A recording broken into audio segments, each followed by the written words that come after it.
Excellent. Thank you, Secretary General.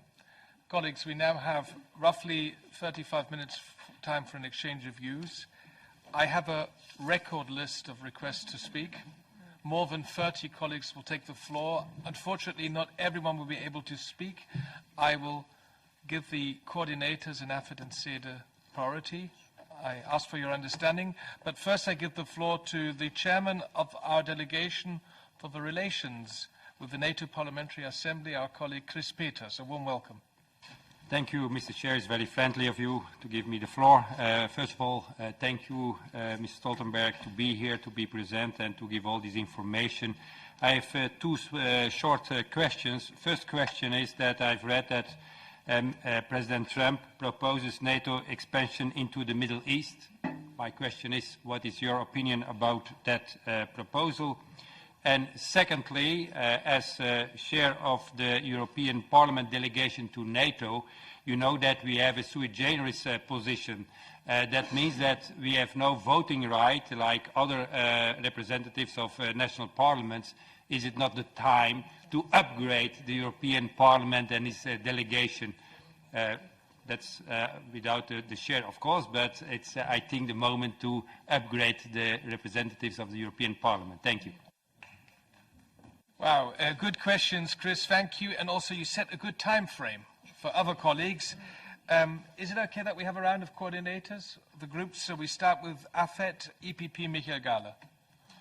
Thank you very much. As EPP, we would roughly share your assessment on where we stand.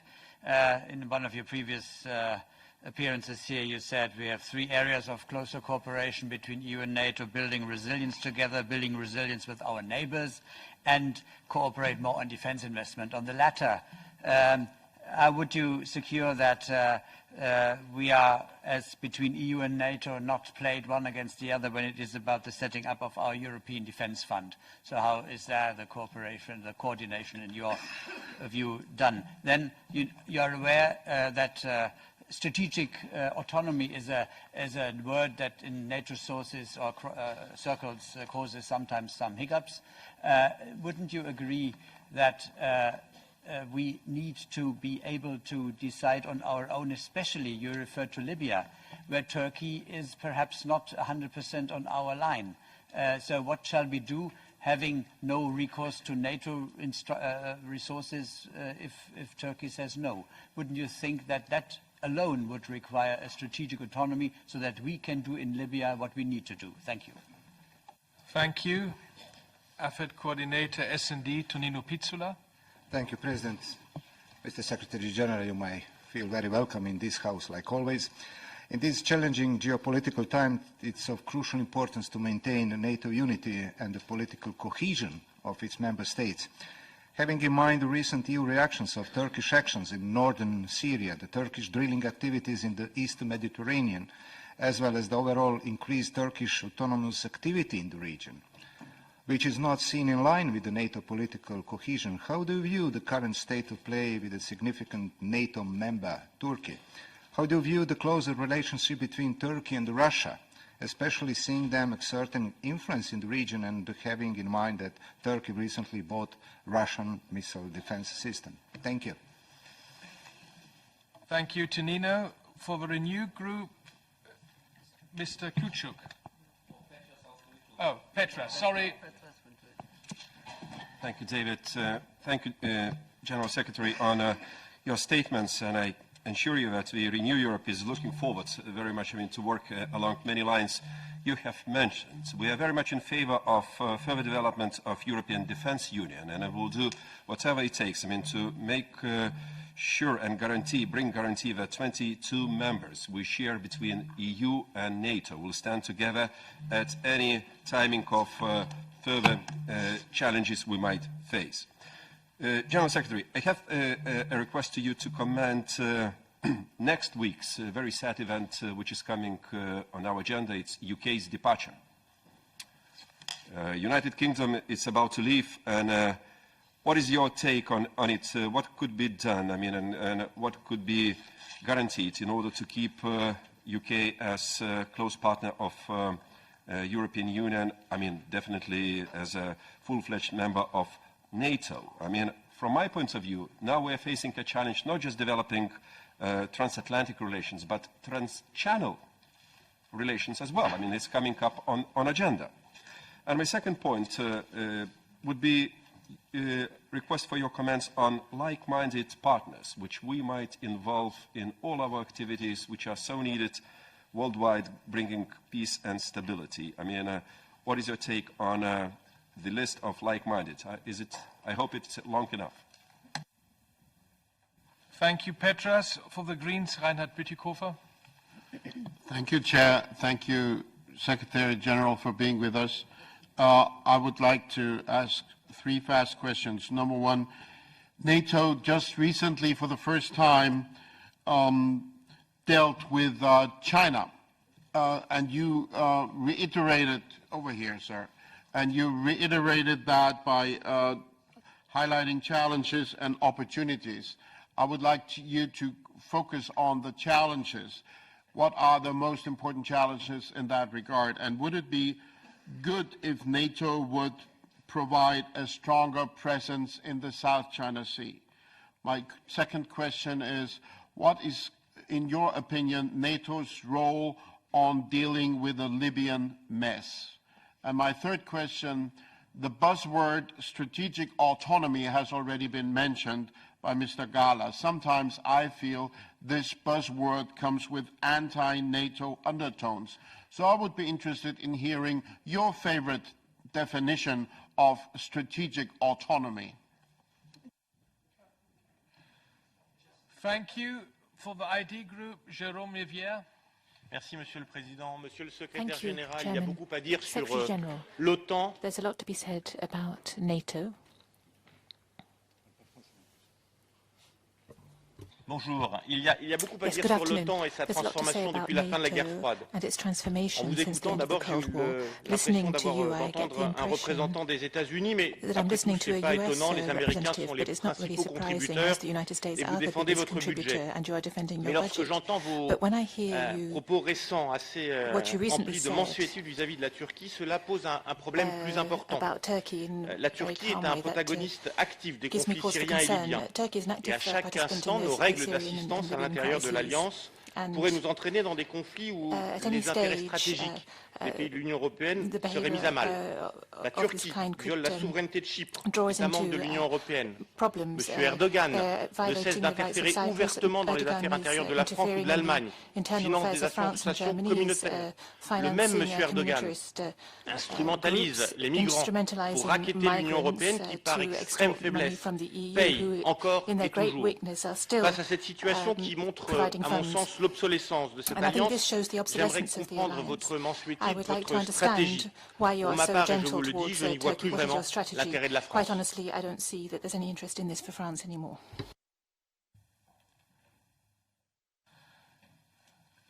Thank you.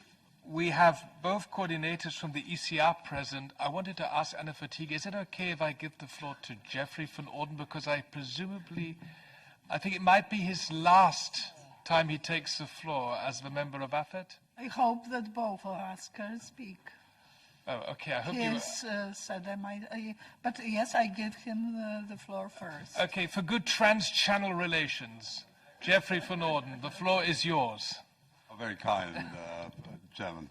And Secretary General, you're most welcome. I speak as a former Secretary of the International Military Staff of NATO. So naturally, you are highly welcome here. I just want to pick up on 2 points quickly, which have already been raised by colleagues, but perhaps my approach is slightly different to theirs. I fear there are 2 developments that could lead to or could threaten the unity of the alliance. The first of these is the European Union's pursuit of so-called strategic autonomy and its rather exclusive approach to defence industrial developments.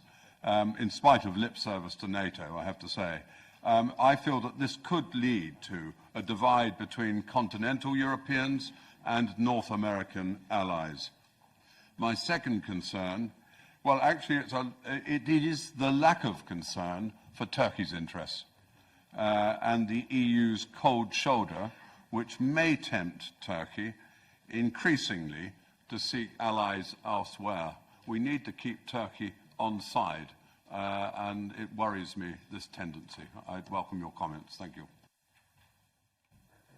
Thank you, Jeffrey.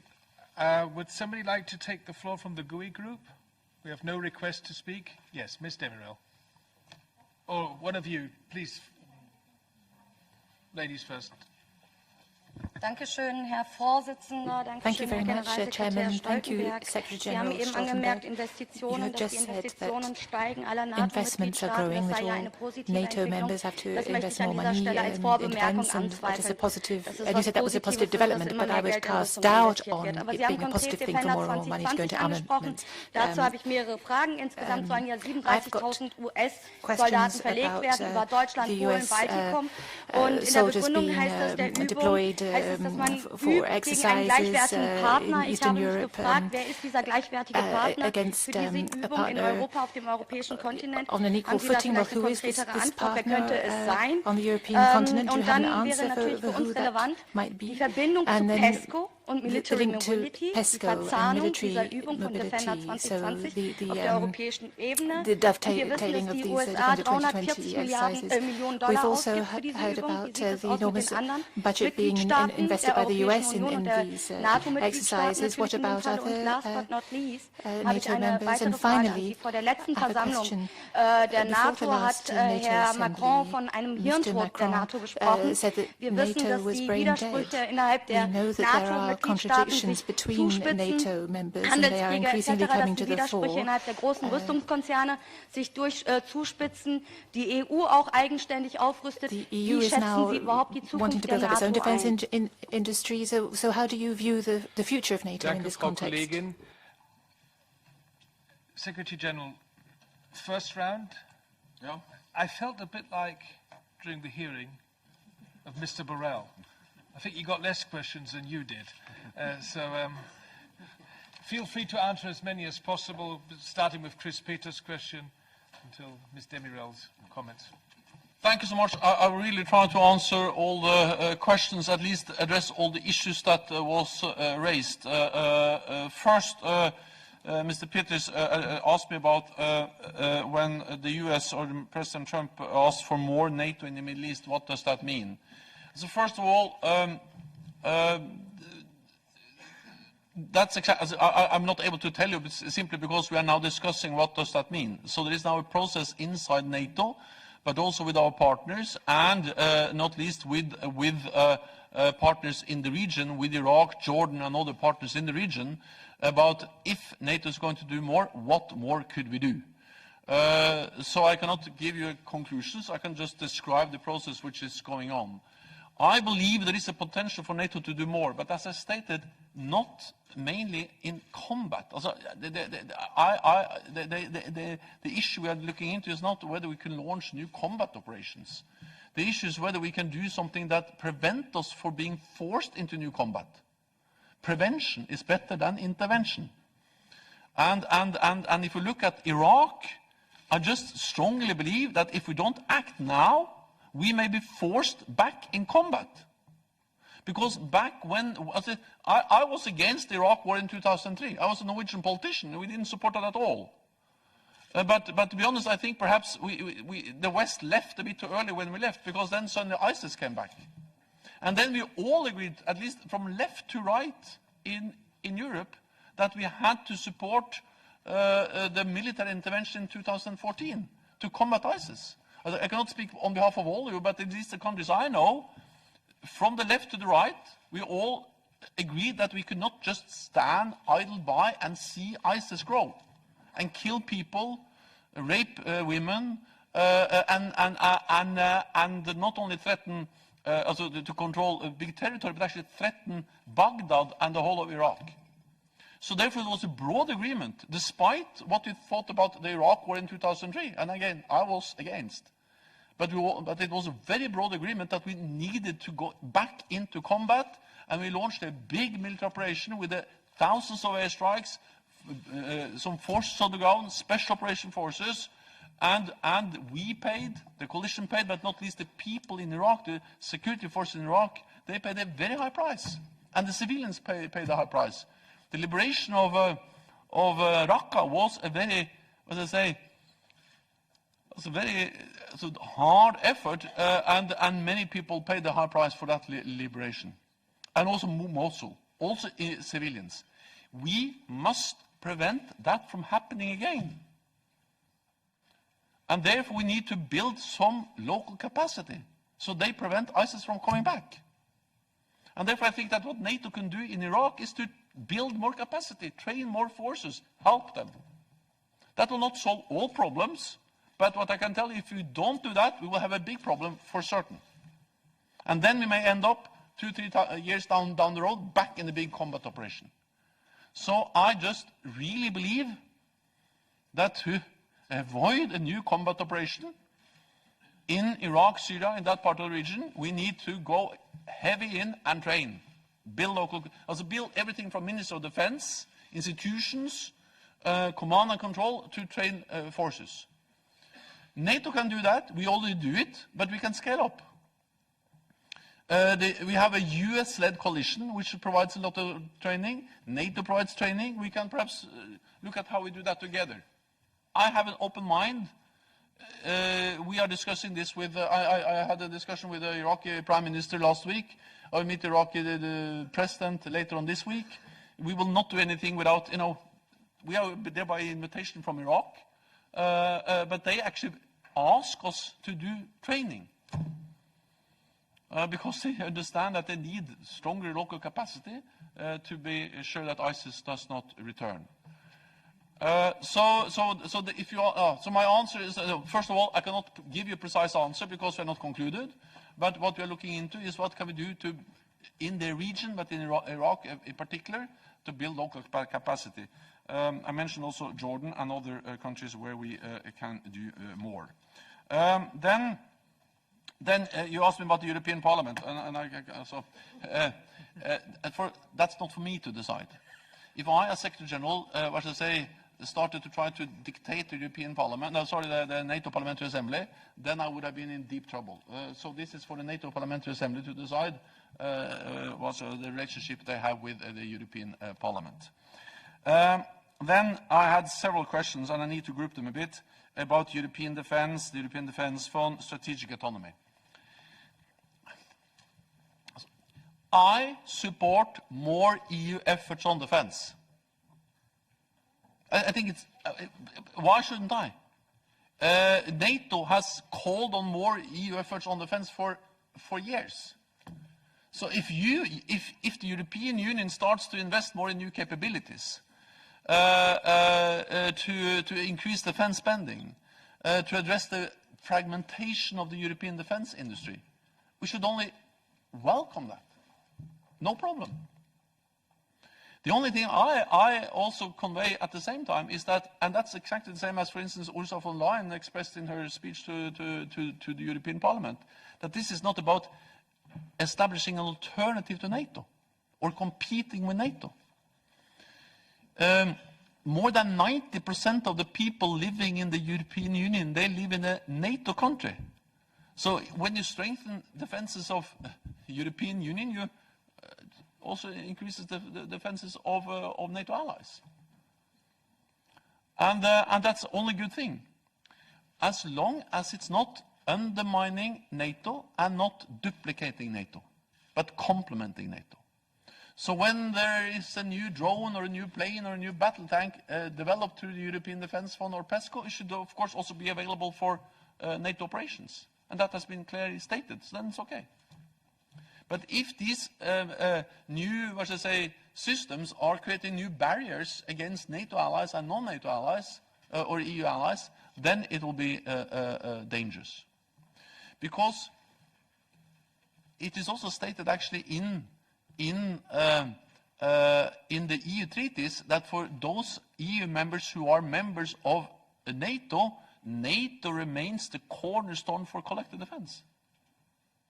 And it remains the cornerstone for collective defense also because if you look at the size, and size matters, after Brexit, 80% of NATO's defense expenditure will come from non-EU NATO allies.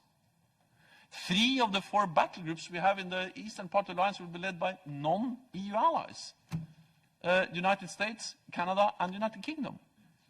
And also geography matters, because if you look at the north with Norway and Iceland, not very, all respect for Norway and Iceland, but not very big countries, but are important for the North Atlantic. In the south, I know there are some, different opinions about Turkey in the European Union, but strategically important for NATO in the south, and in the west, US, Canada, and United Kingdom, important for European security. So the European Union cannot provide collective defense for Europe. That has to be a joint effort by the whole of Europe and North America.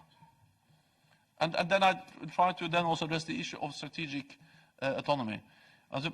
If you ask me about my favorite definition, so I think it's not for me to define that, but I will only say that it is a concept which is not absolutely clear. Meaning that strategic for me sounds like big things, and autonomy sounds like something you do alone. So if that's the case, then I think it's not good. Because I really believe that Europe and North America have to stand together and not go alone. And but maybe there is another definition, then maybe it's fine. I don't, that's for you, not for me to define. I will come to that. But then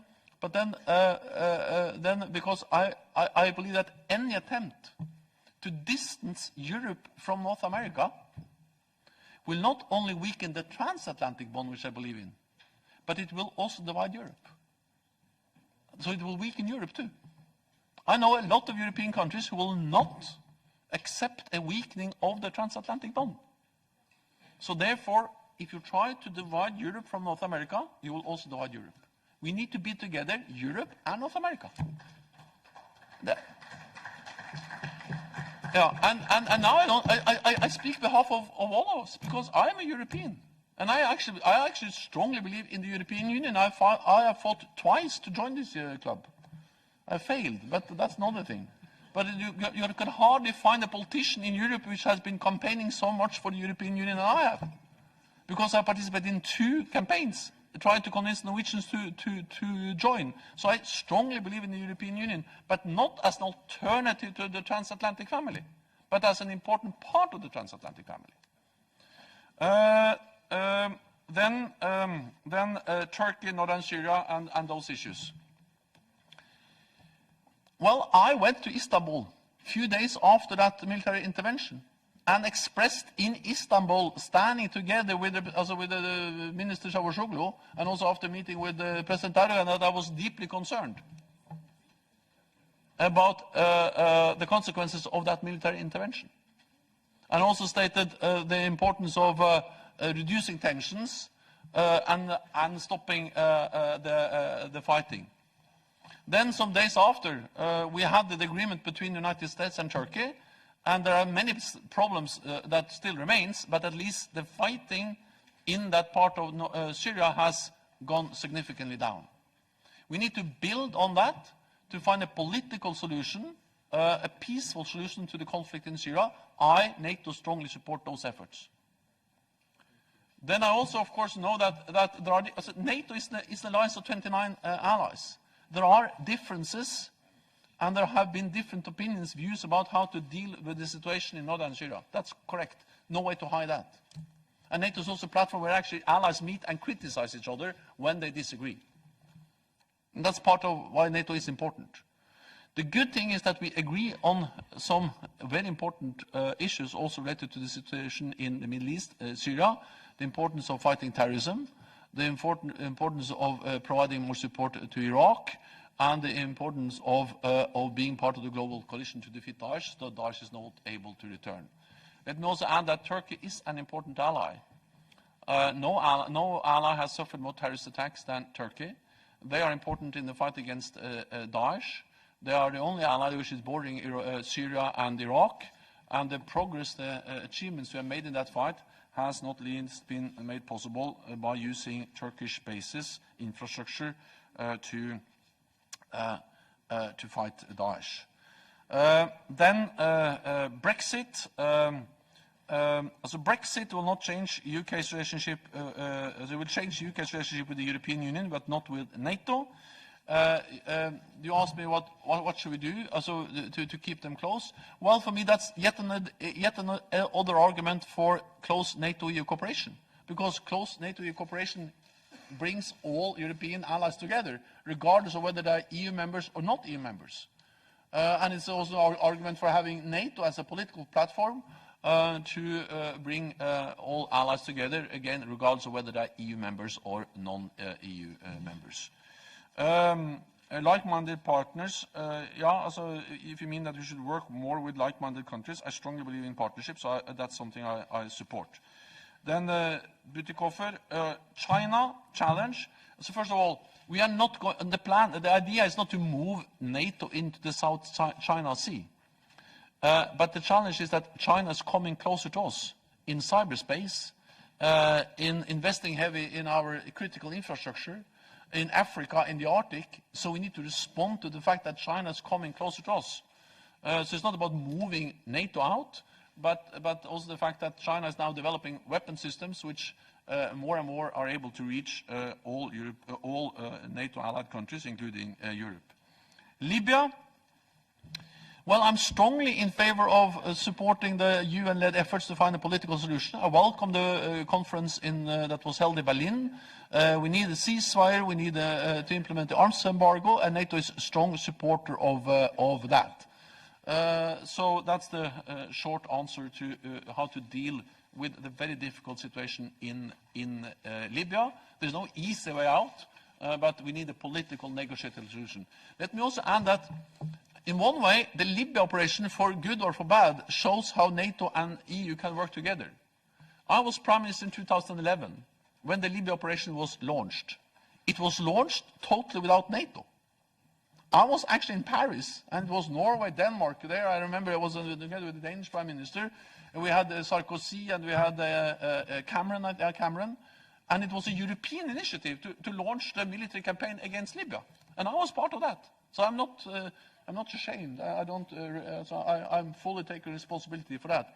But then after some time, we realized as Europeans that we were not able to conduct that operation against Libya without the support from NATO. And then the Europeans went to NATO and asked for help, and then NATO provided that help. So the Libya campaign was initiated as a European campaign, initiated without NATO.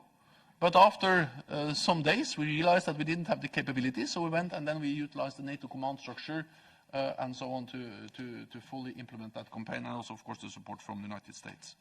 So whether you agree or disagree with the Libya campaign doesn't matter. It's not the point here. The point is that it shows that when needed, Europe and NATO, Europe and North America can work together as we did in the Libya campaign after initiative from Europe. Then strategic autonomy, I think I already responded to that. Turkey, I think I also responded to. The Defender 2020, yeah. Okay, but the Defender 2020 is an exercise. And the exercise is important because it will show the ability of the United States to support and to protect Europe if needed. And then I would like to highlight that the reason why we have NATO and the reason why we have the US security guarantees as part of that, one for all for one, Article 5, is of course to preserve peace. The reason why we have NATO is not to fight the war, but it's to deter a war. The reason to have NATO is not to provoke a conflict, but to prevent the conflict. So that's the whole idea with NATO, is that we should never be forced to fight the war. We should be able to prevent the war by sending a clear message to any potential adversary that if one NATO ally is attacked, then the whole alliance will come to support. And by sending that message to any potential adversary, we are preventing a war. But to be able to do that in a credible way, we need to show that we are able to reinforce, to get US troops to Europe, because by doing that we also send an absolutely clear signal that there is no way a European ally can be attacked without having the support from the whole alliance. So NATO's main task is to preserve peace, and we have done that successfully in Europe for 70 years by having credible deterrence and defense. Van Orden also asked about strategic autonomy. Spending, that was the last, and brain dead. First of all, NATO is strong. NATO is adapting. NATO has just implemented the largest reinforcement and adaptation of our alliance since the end of the Cold War. So it shows that NATO is agile. It doesn't mean that we always agree, but it means that we are actually able to, despite differences, to take decisions and implement, and now implement the biggest adaptation of NATO since the end of the Cold War. And this is not only about military, but also political efforts, and it's about dialogue with Russia, and it's about supporting arms control, and it's about preventing a situation in the Middle East where we are forced back into combat operations. Spending, well, I have to tell you that I understand that voters and parliamentarians are sometimes skeptical against spending more on defense. Because most politicians I know, they prefer to spend money on health, on education, on infrastructure, not on defense. And I have been a politician myself for many years, and of course it was always hard to get money for defense. And I was also Minister of Finance in Norway back in the 1990s, and I reduced defense spending. And you have money. Yeah, and we have money, that's true. So I mean, it's obvious that, for instance, after the Cold War in the 1990s, when I was Minister of Finance, we reduced defense spending because tensions went down. We saw less threats. But if we reduce defense spending when tensions are going down, we have to be able to increase defense spending when tensions are going up. And now they're going up. It doesn't come for free to defeat ISIS. And especially if you believe that Europe should do more, then you have to spend more. That doesn't come for free.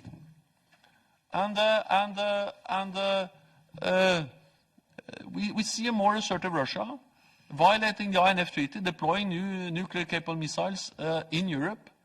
And therefore, we just have to make sure that there is no misunderstanding, no room for miscalculation, that NATO is not able to provide deterrence and defense to protect all NATO allies. As long as that is absolutely clear, there will be no war. If there is any uncertainty about that, there is a risk for conflict.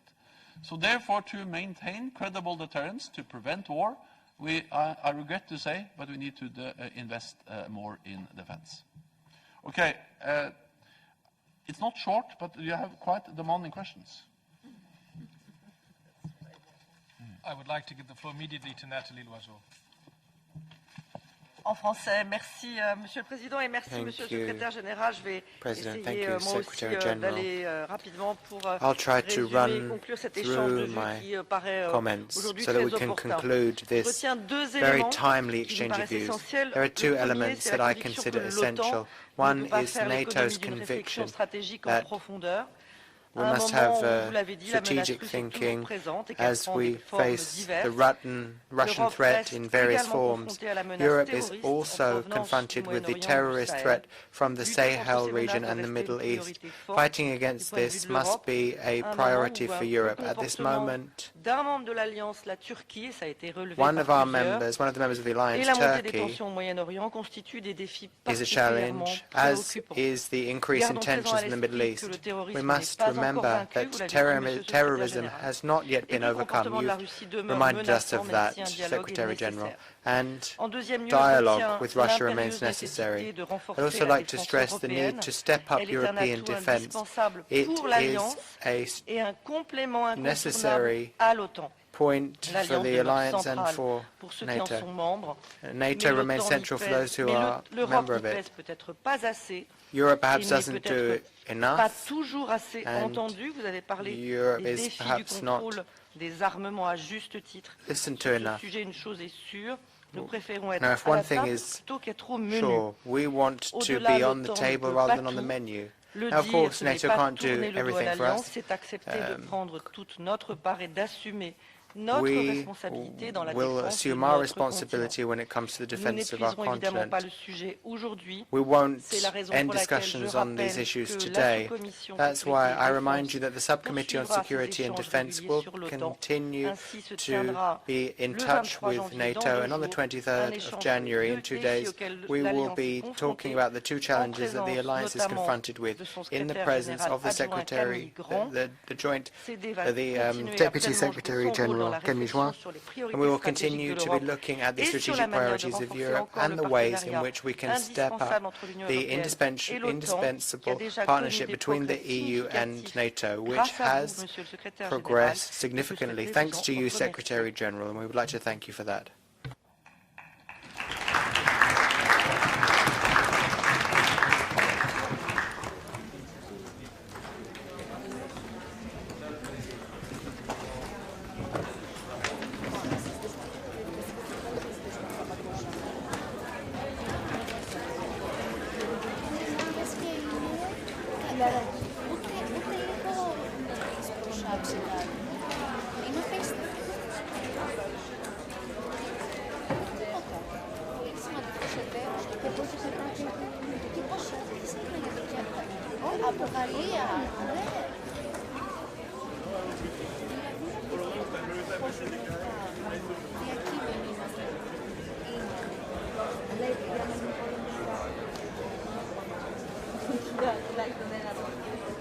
Δεν μπορεί να επέμβει.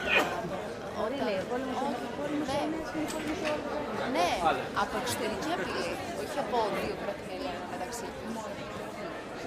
Ναι, το ξέρω γιατί είχε γίνει.